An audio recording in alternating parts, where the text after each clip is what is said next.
오늘 말씀은요, 예수님의 질문으로부터 시작합니다. 질문. 자, 선생님들이 질문을 하면 긴장이 돼요, 안 돼요? 긴장돼요. 그죠? 네.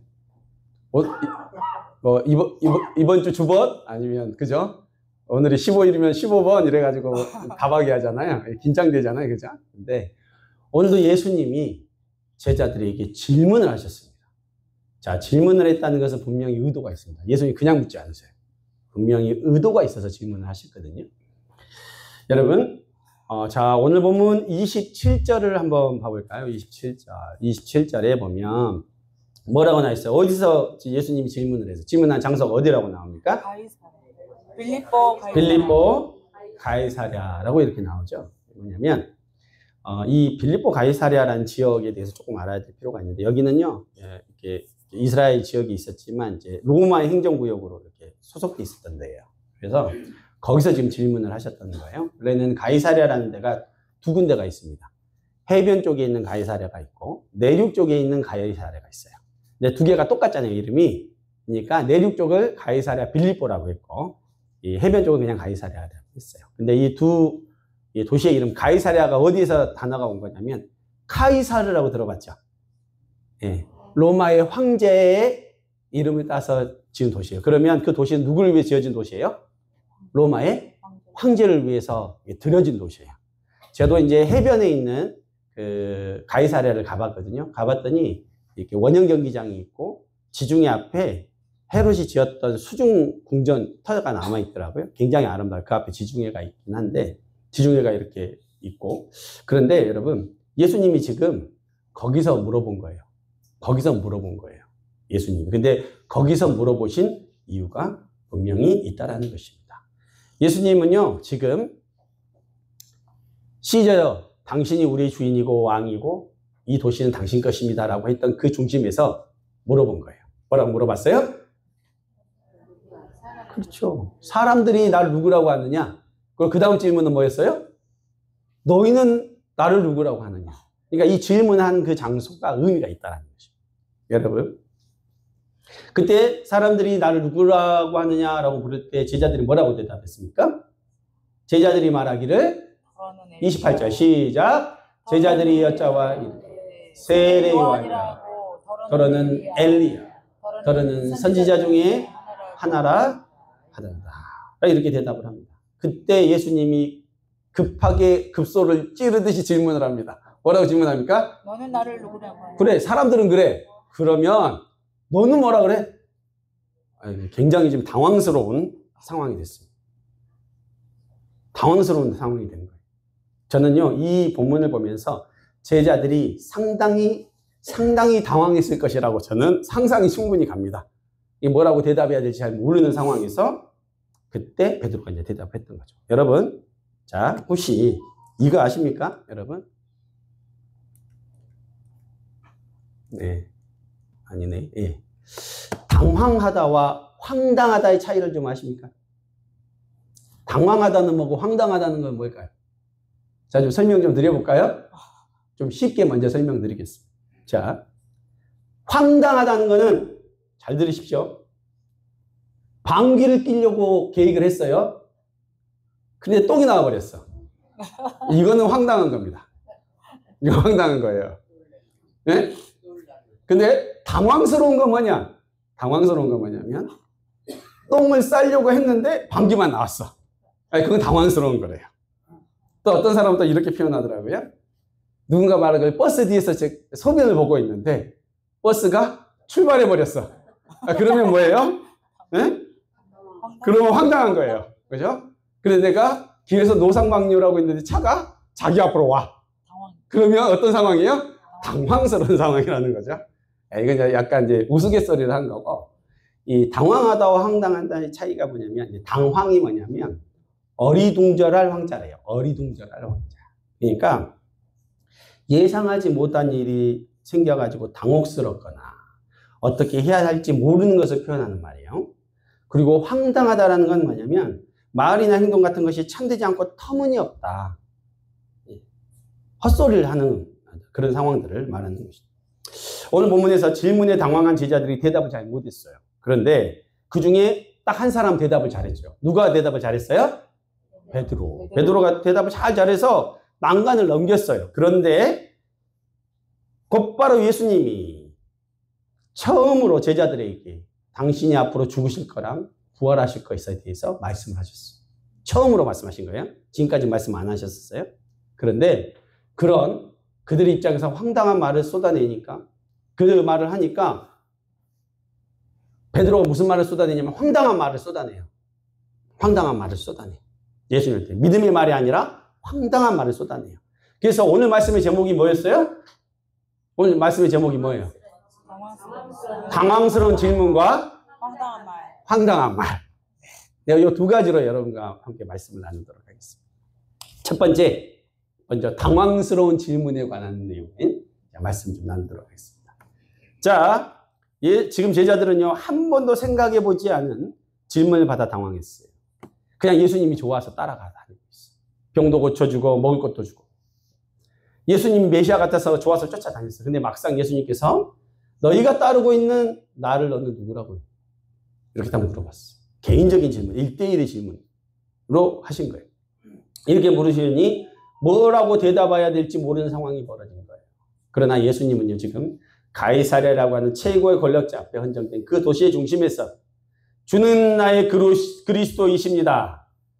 즉 나의 주인이십니다라는 고백을 듣기를 원했던 거예요. 그 중심에서. 이때 베드로가 정확하게 대답을 합니다. 뭐라고 대답했습니까? 마태복음 16장 16절 시작. 시몬 베드로가 대답하여 이르되 주는 그리스도시요 살아계신 하나님의 아들이십니다. 네, 놀라운 고백을 했습니다. 성도 여러분, 여러분들에게 있어서 예수님은 어떤 존재세요? 예수님 어떤 존재십니까? 이것을요, 분명히 아는 게 너무너무 중요해요. 예수를 따르는 사람들에게 있어서 이 질문은 너무나 중요한 거예요. 어떤 사람에게는 예수님이 자신의 복받은 도구로 전락한 사람들도 있어요. 어떤 사람에게는 교회는 또 예수님은요, 그냥 사교의 장이야. 여기 나오면 사람들을 만날 수 있어. 지역사회에 이사 오니까 적응하기 위해서 처음에 나와. 그러다 적응되면 안 나. 목적이 뻔히 보여요. 여러분, 오늘 이 질문에 대한 답을 주시기 위해 예수님이 제물로 선택한 사람이 베드로예요. 수제자 베드로예요. 지금 베드로가 정확한 대답을 하긴 했어요. 당황스럽게 긴급 질문을 했는데 명쾌하게 베드로가 해답을 냈어요. 이것을 들으신 예수님이 마태복음에서 이렇게 대답을 하셨습니다. 마태복음 16장 17절 18절 시작. 예수께서 대답하여 이르시되 바요나 시몬아 내가 복이 있도다. 이를 내게 알게 하니는 혈육이 아니오 하늘에 계신 내 아버지이시니라. 또 내가 내게 이르노니 너는 베드로라. 내가 이 반석 위에 내 교회를 세우리니 음부의 권세가 이기지 못하리라. 베드로에게 예수님께서 베드로가 예수가 메시아임을 알게 된 것이 자기 스스로 한 게 아니라는 거예요. 누가 알게 했다는 거예요? 하나님께서 알게 해주셨다. 성령이. 그런데 그 고백 위에 내 교회를 세우겠다라고 예수님께서 말씀하셨어요. 근데 이것을 오해하시면 안 됩니다. 교회는요, 특정 사람을 위해 세우는 게 아니에요. 그래서요, 이 교회는 믿음의 고백 위에 주는 그리스도이십니다라는 믿음의 고백 위에 세우는 거예요. 아멘. 그러니까 천주교는 이 말씀을 오해해가지고 베드로를 교회 이 반석으로 해가지고 그 위에 세운다 해가지고 교황 제도를 계속 하고 있는 거예요. 그러나 그것은요, 교회는 오직 예수님만이 주인입니다라는 고백을 하게 만들어야 되는 거예요. 교회는 그거예요. 절대 사람이 주인 노릇하려고 하면 안 돼요. 신약시대 우리 모든 왕같은 제사장이에요. 이제는. 그리고 이 교회의 주인은 누구다? 오직 예수님이시다. 이것이 분명히 있어야 됩니다. 그래서 첫 번째 우리가 믿고 따르는 예수는 누구냐라는 질문에 답은요, 바로 당신이 나의 주와 그리스도이십니다 라는 고백이라는 거예요. 이게 너무너무 중요한 것입니다. 이 말은요, 예수님이 내 인생의 주인이라는 거예요. 카이사르가 아니고 예수님이 나의 왕으로 모셔야 될 분이라는 거예요. 아멘. 오직 주님만이 나를 다스릴 권리가 있다라는 고백이에요. 우리는 오직 예수를 따르는 사람들이에요. 예수님의 제자고 예수님의 종이고 예수님의 사랑하는 백성이고 양들이에요. 우리의 가정과 우리의 교회와 우리 자신의 통치권이 누구에게 있느냐? 이건 너무나 중요한 질문이에요. 우리가 우리 인생의 주인 노릇 하려고 하면 안 돼요. 가장 중요한 건 내 인생의 주인이 내가 돼버리면 그런 사람들이 모여있는 교회는 예수님이 주인 되는 교회가 되기 힘듭니다. 사람이 주인 됩니다. 다시 뭐라고요? 주인이 바뀌지 않는 사람. 내 인생의 주인이 바뀌지 않는 사람들이 모여있는 교회는 그 교회 주인이 예수님이 되기가 어려워요. 사람이 주인이 됩니다. 그래서 주는 그리스도라는 고백, 이것이 정말로 신앙인들에게 너무너무 중요한 질문이라는 거예요. 자기가 자기 인생의 주인 된 사람은 가정과 교회에서도 주인 행세를 하려고 해요. 자녀도 내가 주인 아닙니다. 하나님이에요. 제가 잘 아는 30대 젊은 신학교 동기 전도사님, 이제 30대 후반이 됐겠네요. 이분이요, 미국의 정말 유명한 NYU라는 대학을 나오셨어요. 굉장히 유명한 대학입니다. 거기 경영학과를 나왔어요. 인재입니다. 아버님도 지금은 소천하셨지만 큰 목회하셨고 교단의 총회장도 하셨던 분이에요. 이 친구는 아버님 밑에서 사역하는 걸 평생 봐왔어요. 어릴 때부터. 엄마 뱃속에서부터. 신학도 공부했어요. 그러나 그는 목사 안수를 따로 받지 않았어요. 목사 안수 따로 받지 않았어요. 자기는 그냥 목회자 되지 않고 그냥 살겠다 이렇게 했습니다. 그러나 그는 비록 목사가 되지 않았지만 개인적으로 교회를 지어서 헌당을 했어요. 교회를 지어서 헌당을 했어요. 그리고 아버님 교회의 부목사님을 하시던 분을 당회장으로 모셨어요. 이 일에 자기 개인 돈 8억인가 11억인가가 들어갔어요. 제가 그렇게 들어갔다고 제가 들었어요. 최근에 들었어요. 최근에. 지방에서 이 정도 비용을 쓴 것은 큰 겁니다. 사실은. 특히 개인이 이 정도 썼다는 건 정말 큰일입니다. 그런데 하루는 이 친구가 저한테 전화 통화가 될 일이 있는데 이렇게 얘기를 하는 거예요. 최근에 자기가 설립한 교회를 떠나야 되나 고민을 하고 있대요. 고민을 하고 있대요. 교회를 떠나야 되나 고민을 하고 있대요. 왜 그러냐? 그랬더니 새로 모신 담임 목회자가 너무 답답하더라. 아버님 사역하는 걸 보고 우리 이 새로 오신 목회자 사역하는 걸 보니까 너무 답답한 거예요. 자기는 이렇게 하면 될 것 같은데 그게 잘 안 된다는 거예요. 또 그는요, 자신도 신학을 공부했고 미국에서 경영학까지 전공하고 골드만삭스라는 데서 기업 사냥꾼으로 일을 했었어요. 이 친구가.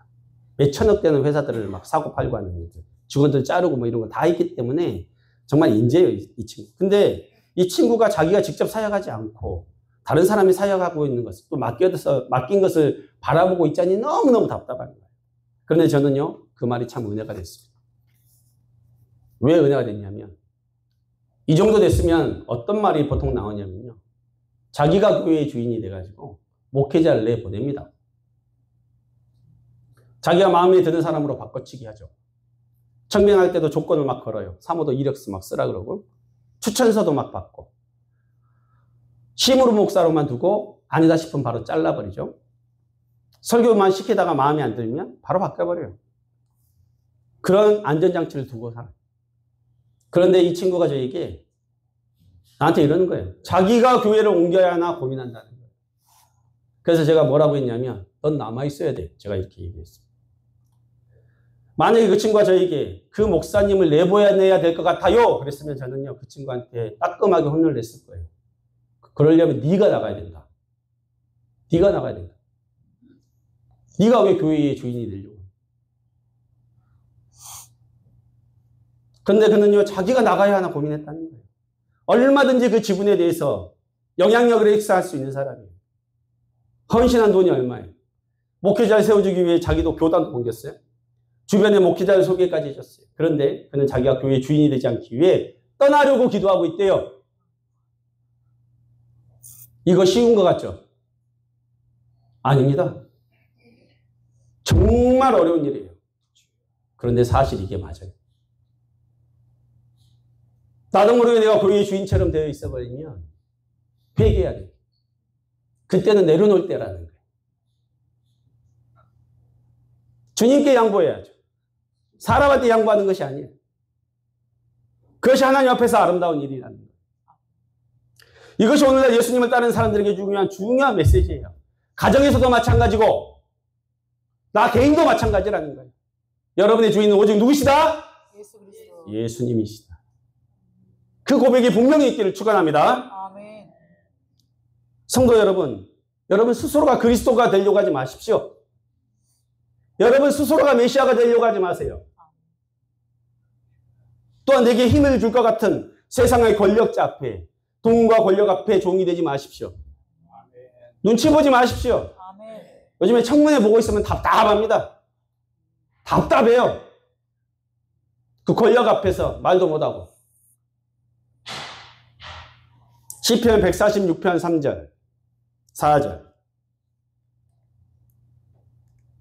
같이 읽겠습니다. 시작. 귀인들을 의지하지 말고 도림이 없는 인생도 의지하지 말지니 그의 호흡이 끊어지면 흙으로 돌아가서 그날에 그의 생각이 소멸하리라. 아멘. 사람 다 없어집니다. 흙으로 돌아갈 존재들입니다. 여러분 영원까지 멸할 수 있는 분들 두려워하십시오. 오직 주님을 의지하고 주님께 소망을 두십시오. 세상에서 인정받을수록 내가 교회를 위해서 헌신을 많이 할수록 칭찬을 많이 들을수록 근신하고 깨어 있어야 돼요. 아멘. 어느 날 당신이 서 있는 것은요, 당신 때문이 아니에요. 당신 뒤에 계신 예수님의 은혜 때문임을 기억하셔야 됩니다.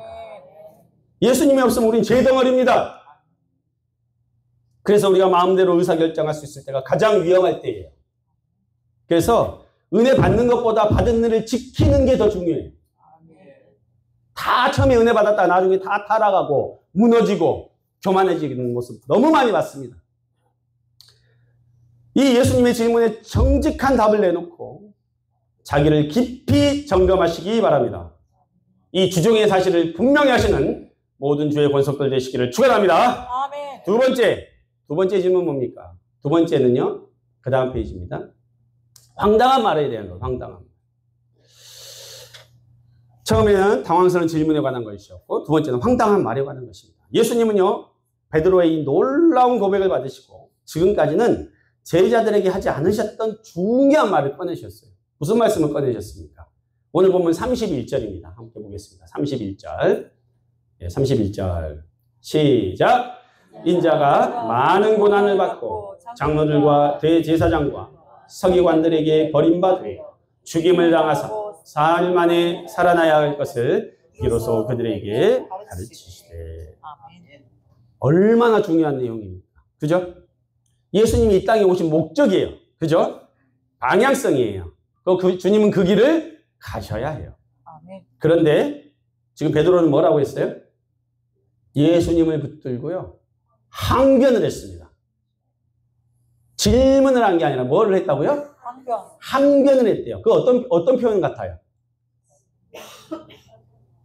되든 거지. 항변한 거예요. 그렇지 않습니까? 항변했다고 하잖아요. 뭐라고 항변했겠어요? 무슨 소리시냐? 지금 당신을 따르는 사람이 몇 명인데 우리 금을 다 버려두고 당신 따르고 있는데 뭔 죽냐? 이렇게 얘기하지 않겠습니까? 당신 죽어서는 안 된다. 그잖아요. 이렇게 말하면서 예수님 편에 보시기에 황당한 말을 지금 쏟아내고 있어요. 누가? 베드로가. 근데 지금 베드로가 어떤 사람이었어요?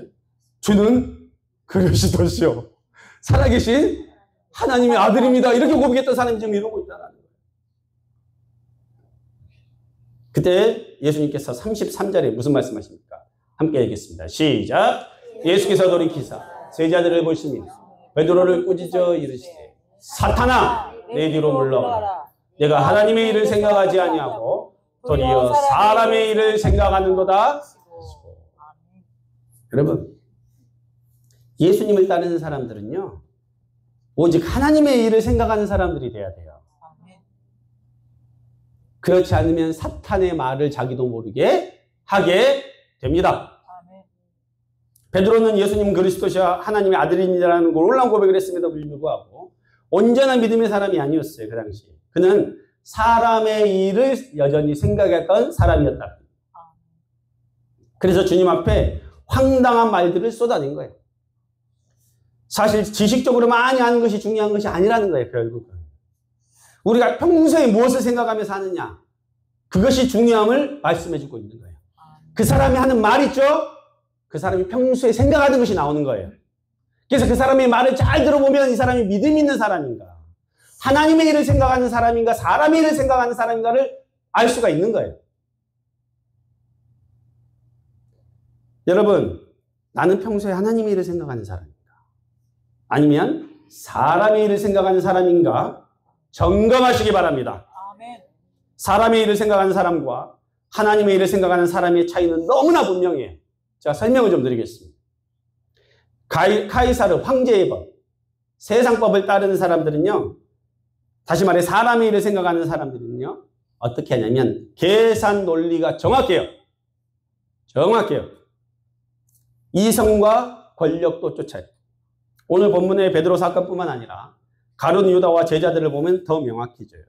마태복음 26장에 어떤 사건이 있냐면 한 여자가 향유 옥합을 가지고 와서 예수님 옆에 깨뜨려서 부어드린 사건이 나옵니다.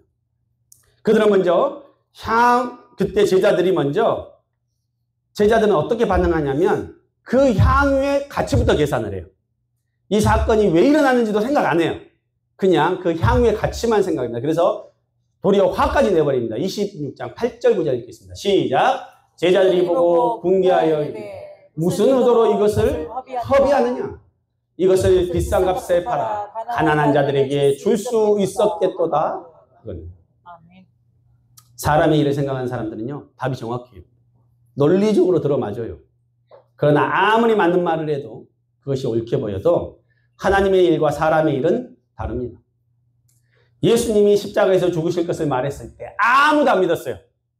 아무도 안 믿었어요. 그런데 딱 한 여인이 믿었어요. 한 여인이 믿었어요. 그 여인이 그 말씀을 기억하고 자기 결혼식을 위해서 평생 모아놓던 귀중한 향유를 예수님이 오셨다고 할 때가 어떻게 했어요? 가서 깨뜨려서 부어드렸어요. 근데 원래는 장사 제례하려면 향유를 부어줘야 되거든요. 자기의 결혼식 그것을 거기에다 드리는 거예요. 사람들 눈에는 그것이 귀한 것을 허비한 것처럼 보였어요. 그러나 향유는 예수님의 장례를 준비하는 귀한 일이 되었고 그 귀한 낭비를 통해서 마리아는 복음이 전파되는 곳곳에서 그녀가 행한 일도 말하며 그를 기억하게 되었습니다. 이것이 하나님의 일이에요. 여러분, 하나님의 일을 생각하는 사람들의 모습이라는 거예요. 하나님의 일은요, 계산에 맞으면 하고 계산에 안 맞으면 안 하는 것이 아닙니다. 돈 생각하면 일보도 전진을 못해요. 교회가 정말 중요한 것, 본질적인 일에 시간과 물질을 투자해야 돼요. 세상의 일을 생각한 사람은 겉에 외적인 걸, 본질이 아닌 다른 걸 붙잡는 거예요. 그러면서 낭비하는 거예요. 막 계산하고 안 된다고. 사역이 확장될 수가 없어요. 발전할 수가 없다. 오직 믿음으로 행해야 되는 거예요. 이 원리를 모르니까 황당한 말을 하고 성령을 거스르는 말과 행동을 하고 더 이상 믿음과 신앙의 전진이 없는 것입니다. 오병이의 기적을 경험할 때도 마찬가지였어요. 마태복음 14장 13절 이하에서 예수님이 사역을 하시고 저녁이 됐어요. 빈들이고 때도 이미 저물었어요. 이때 제자가 무리를 보내서 마을에 들어가 먹을 것을 사 먹게 하소서라고 예수님께 말을 해요. 그때 또 다른 본문인 요한복음 6장에서는 빌립이 이 사람들을 다 먹이려면 200데나리온이 필요하다라고 말을 해요. 예수님. 이미 계산이 나오는 거예요. 이 정도 숫자면 200데나리온이 있어야 돼요. 그러나 예수님이 그런 대답을 듣고 싶으셨던 것이 아니에요. 마태복음 14장 16절을 읽어보겠습니다. 시작! 예수께서 이르시되 갈 것 없다. 너희가 먹을 것을. 예수님이 이렇게 말씀하셨어요. 제자들은 또 당황했어요. 계산기를 두드립니다. 그래도 답이 안 나와요. 그런데 여기 안드레가 믿음으로 반응을 해요. 제자들이 보기에 안드레가 황당한 말을 합니다. 어떤 말을 합니까? 어린아이의 도시락이 물고기 2마리와 보리떡 5개가 있는데 이거라도 드립니다. 그런데 그런 황당한 말처럼 들린 그 내어놓음이 5,000명을 먹고 남는 역사를 이루게 하는 그 시작이 되는 거예요. 아멘. 예수님은요, 다른 사람이 아니라 누가? 너희가 먹을 것을 주라. 너희가 주라. 예수님은 우리가 가진 작은 것부터 먼저 내어놓도록 원하는 거예요. 영적인 하나님 나라에서 아직도 세상적인 계산을 하고 하나님의 일을 나의 능력과 기준, 나의 생각과 수준에 맞추면 안 돼요. 아무것도 못 해요. 그런 사람들은 결국 황당한 말, 사탄의 말을 쏟아내게 되는 거예요. 성령을 방해하고 거스르게 돼버려요. 한마디로 믿음의 소리를 헛소리로 여기게 돼요. 그러나 오직 우리는 하나님의 일을 생각하는 사람들이 되어야 합니다. 하나님이 일하시도록 우리의 작은 것들, 보잘것없이 보이는 것들이라도 우리 주인께 내어드려야 합니다. 아멘. 계산하지 않고 먼저 하나님의 일을 생각하면서 나의 작은 것이라도 드릴 때 마치 오병이어와 같은 헌신 위에 하나님이 역사하셔서 기적 같은 일들이 벌어지는 것입니다. 아멘. 당신이 머리로 계산한 200데나리온은 결국 필요한 없는 일들이 일어나게 될 것입니다. 아멘. 저는요, 가끔씩 우리 정장로님이 하시는 말이 놀래요. 제가 뭘 하려고 그러면 장로님이 이런 얘기를 해요. 막 써보시오! 막 써보려는 거예요. 근데 여러분, 그게 믿음의 말이라는 거예요. 그냥 하는 말 아니시죠, 장로님? 하나님 일을 할 때 막 써보시오 이래. 왜냐? 누가 채워주신다? 하나님께서. 하나님이 채워주신다. 오늘의 결론입니다. 여러분, 마가복음 8장 34절 하면 마가복음 8장 34절 한 목소리로 읽겠습니다. 시작. 무리와 제자들을 불러 이르시되 누구든지 나를 따라오려거든 자기를 부인하고 자기 십자가를 지고 나를 따를 것이니. 예수님이 나를 따르려는 사람들, 자기를 부인하라고 말씀하셨어요. 자기를 부인한다는 게 뭐예요? 내가 주인 되지 않는 인생을 살라는 거예요. 아까 그 첫 질문과 같이 그리스도가 당신의 인생의 주인이 되게 하라는 말씀이라는 거예요. 또한 자기의 십자가를 지고 따르라고 하셨어요. 그 어떤 세상적인 문제, 그것이 돈 문제든 관계 문제든 그것 때문에 예수님을 따르지 못해요가 아니라 내가 감당해야 될 모든 문제들을 가지고 십자가를 지고 예수님을 따르라고 하신 거예요. 아멘. 교회는 성도들의 작은 헌신과 보이지 않는 수고, 주님께 드려지는 희생으로 세워져 간다는 것을 여러분 기억하시기 바랍니다. 아멘. 사람의 일을 생각하는 사람, 계산한 사람은 예수를 따를 수 없어요. 그들은 결국 믿음 없는 황당한 말들을 하게 돼요. 성령을 거스르게 돼요. 오직 하나님의 일을 생각하고 하나님의 일을 하고자 하는 제자가 될 때 성령의 역사는 일어나게 된다는 것을 믿으시기 바랍니다. 아멘. 너는 나를 누구라고 하느냐? 라는 질문에 주가 나의 창조인 그리스도이신지 정직하게 자신을 돌아보시고 나를 부인하고 주님만 따르는 삶을 결단하시는 사랑하는 가마골 전원교회 모든 성도님들이 되시기를 예수님의 이름으로 축원합니다. 아멘. 기도하시겠습니다.